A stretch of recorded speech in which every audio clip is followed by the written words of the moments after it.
Assalamu alaikum student, my name is Shahzad Anjum and I am your maths teacher. Today I am going to deliver my lecture to the class 7th.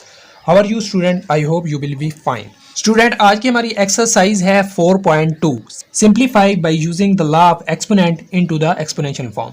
हमारे पास पहला question है minus का 4 whole power 5 multiply minus का 4 whole power 6। तो यहाँ पर देखें कि हमारे पास ये वैल्यू दी हुई है माइनस का 4 होल पावर 5 मल्टीप्लाई माइनस का 4 होल पावर 6। जैसे कि हम पिछली भी एक्सरसाइज में पढ़ चुके हैं कि जो इसकी पावर होती है उसको एक्सपोनेंट कहते हैं और नीचे जो होती है इसको बेस कहते हैं। तो यहाँ पर देखें कि दोनों की जो बेस है वो माइनस का 4 है, लेकिन इनका जो एक्सपोनेंट है इसका 5 है और सेकंड का क्या है 6 है। तो इन दोनों में से हमने एक कॉमन ले लेना है और यहाँ पर देखें तो यहाँ पर एक की 5 है, दूसरी की क्या है 6 है, यानी कि ये एक्सपोनेंट है। जब हम इन दोनों को आपस में प्लस करेंगे तो हमारे पास क्या आ जाएगा -4 की पावर 11। इसका मतलब क्या है कि हमारे पास जो माइनस का 4 है वो बेस है और जो 11 है वो क्या है एक्सपोनेंट है।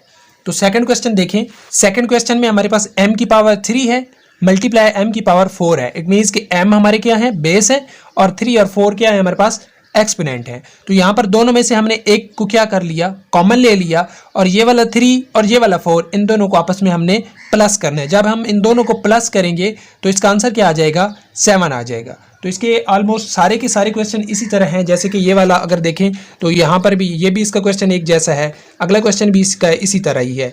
तो सेकंड क्वेश्चन अगर देखें तो यहाँ पर क्या कह रहा है verify the following by using the law of exponent. इसका पहला क्वेश्चन दिया हुआ है 3 मल्टीप्लाई 5, इसकी होल पावर क्या है 4 इज इक्वल टू आगे क्या है लिखा हुआ है 3 की पावर 4 मल्टीप्लाई 5 की पावर 4 लिखा हुआ है। तो यहाँ पर अगले क्वेश्चन पर हम आ जाते हैं। तो हमारे पास यहाँ पर क्वेश्चन देखें लिखा हुआ है 3 multiply 5 whole power 4 is equal to, अब यहाँ पर 3 की पावर क्या है अलहदा दी हुई है, मल्टीप्लाई 5 की भी पावर क्या है अलहदा दी गई है। 3 मल्टीप्लाई 5 होल पावर 4, इसका मतलब क्या है कि ये जो 4 है इस 3 की भी पावर है और 5 की भी पावर है। तो हम क्या करेंगे इस 4 को इस 3 के ऊपर भी लिख देंगे और 5 के ऊपर भी लिख देंगे इज इक्वल टू ये जैसे ही है इसको हम नीचे लिख लेंगे। इसका मतलब क्या है कि अब ये और ये दोनों सेम है, यानी कि left hand side is equal to right hand.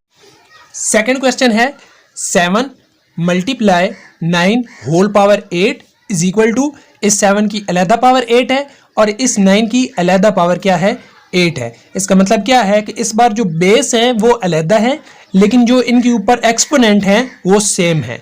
तो यहाँ पर देखें कि इसकी पावर भी 8 है, इसकी पावर भी 8 है। इसका मतलब क्या है कि इस 7 के ऊपर भी हम 8 लिख लेंगे और 9 के ऊपर भी हम क्या लिख लेंगे 8 लिख लेंगे और ये सेम का सेम नीचे हम लिख देंगे। अब यहाँ पर देखें तो ये वाला और ये वाला दोनों क्या है सेम है। इसका मतलब क्या है left hand side is equal to right hand side आ जाएगा।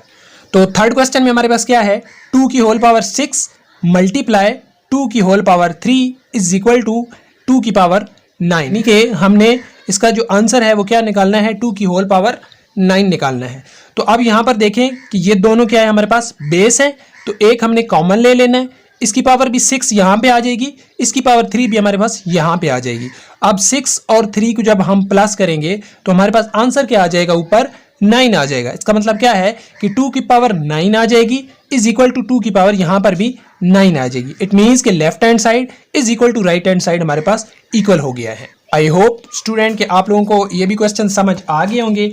ये सारे के सारे क्वेश्चंस आप लोगों के एक जैसे हैं, जैसे कि ये 2 क्वेश्चन मैंने आप लोगों को समझा दिए हैं। तो यहाँ पर ये थर्ड क्वेश्चन भी आप लोगों के पास इसी तरह है, यानी कि ये 2 और 2 ये दोनों बेस हैं, इनकी होल पावर इसके ऊपर 6 है और यहाँ पर 3 है। इसको भी आप लोगों ने सॉल्व कर लेना है। सेम एज यहाँ पर अगर देखें तो ये भी क्वेश्चन उन्हीं क्वेश्चन जैसा है और ये भी क्वेश्चन इन्हीं क्वेश्चन जैसा है। तो आप लोगों ने तमाम तक क्वेश्चन अपनी नोटबुक पर ज़रूर करने हैं। तो तब तक के लिए अल्लाह हाफिज़।